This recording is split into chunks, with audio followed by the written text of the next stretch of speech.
TN Maharashtra news channel.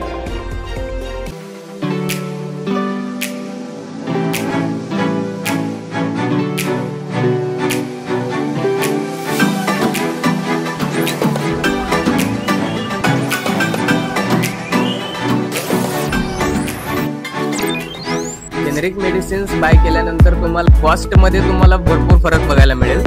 तुमचे जे काही branded medicines असतील ते आपल्याकडे जेनेरिकमधून सर्व मेडिसिन्स आपल्याकडे अवेलेबल आहेत। तसेच आपण बघू शकता आपल्याकडे बेबी डायपर्स आणि अडल्ट डायपर्स हे होलसेल रेटमध्ये अवेलेबल आहेत। असे आपल्याकडे भरपूर पेशंट आहेत जे शुगर बीपीच्या गोळ्या महिना टू महिना आपल्याकडनं घेऊन जातात। तसेच आपल्याकडे जेनेरिक मेडिसिन्सवरती 30 to 70% डिस्काउंट पण अवेलेबल आहे।